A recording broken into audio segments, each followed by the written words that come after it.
Hey everybody, this is Margot with the style edition of LAJ, and today I wanted to bring you a little something that I did with some mannequin heads that I purchased from my local beauty supply store. And when I got these, I noticed that they were a little bit too small for me to work with. They weren't that small, but you know, I wasn't comfortable working with something that wasn't really true to life size.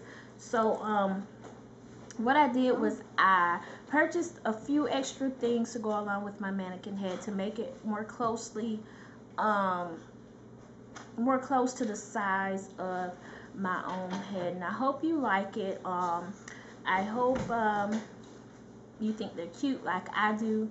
And if you decide that you would like for me to show you step by step how to make this, if you would like for me to actually make one on video, just first of all subscribe, because I do this for my subbies mostly, and then like my video, and I'll do that for you.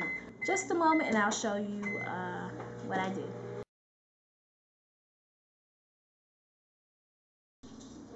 Okay, all my fashion dolls and my beauty queens, this here is the mannequin heads that I kind of customized to my own head.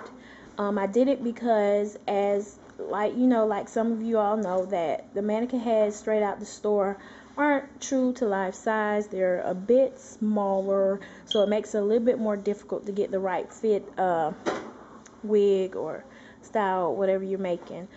And it worked out pretty good because I've already made a wig, and actually it's kind of perfect. So what I did first was I measured my own head from the hairline in the front to all the way to the back where the hair stopped at in the back, to the bottom of my head. And I got that measurement first, and then I went from side to side, right in front of the ear, straight over the head from side to side, and I took that measurement, and what that did was give me a basic measurement of the length and width of my head. Now this is a bit wider than my head, but I could adjust the wig, piece on there for that width, but mostly I wanted to get from front to back. Okay, then what I did was take some batting material. No, I'll give you some later. Take some batting material, the kind of material you use when you're making quilts, or never made a quilt, but I don't know, maybe you use it for making quilts and using your fabrics and everything. So I took that material and I started with a strip about this wide, maybe hairline edge to edge, but I took a strip and I went straight back, all the way back to the back of the head, and then I took some pins and I stuck them in there. Now the pins are still in there, and these are, thank you sweetheart, these are the kind of pins that I used. These straight pins here, and I stuck them down in there, and I pushed them as far as they could go, because with the batting on there, it's not going to go all the way through. And that's what I stuck it down in there with. And then I took strips and I just kind of placed them on here, to kind of get them going and covering, the circumference of the head. And then I pinned all those down. And then after I did that, I took some of this. Y'all, this is duct tape. This is the decorative duct tape. That's all this is. And it looks pretty cool. It looks like some kind of, headscarf or something. I like it. Anyway, what I did was take some strips, and I started in the front, in the very center, and I took a strip and kind of pulled it kind of tight all the way to the back, and I stopped there and I cut it. And then what I did next is I took a strip, I put it next to that one, kind of overlapping a little bit, and I took it diagonal.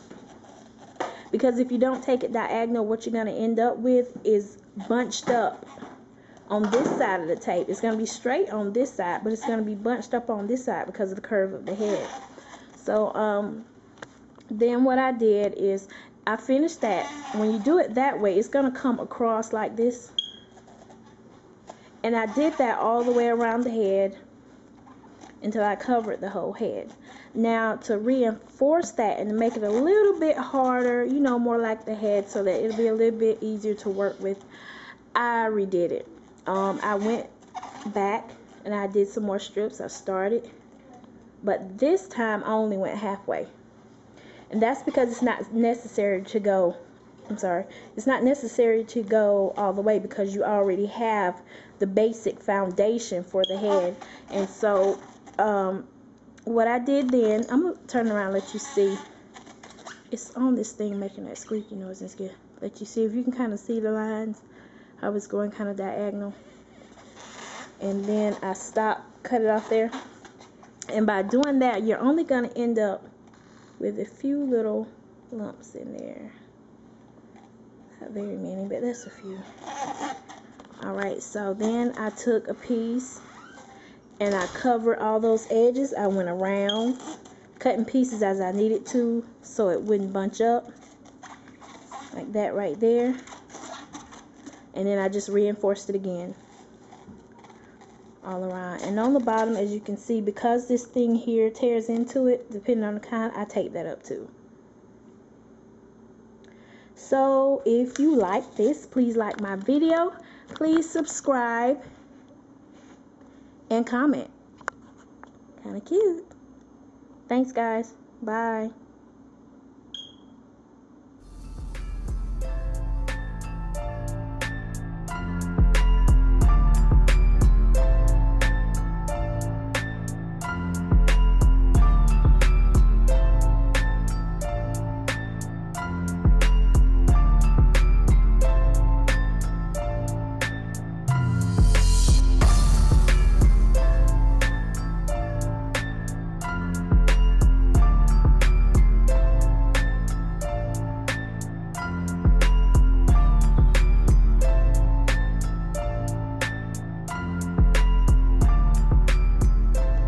Okay, I'm just showing you some of the hair I use for my wig.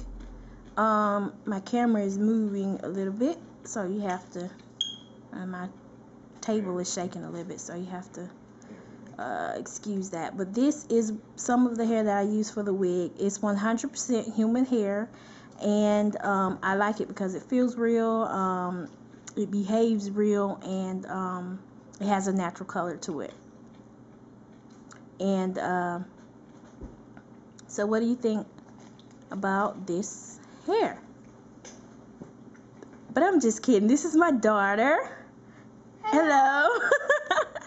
This is my daughter, and that is her hair, not my wigs. Now why would you ask that right in front of the video? I can edit it.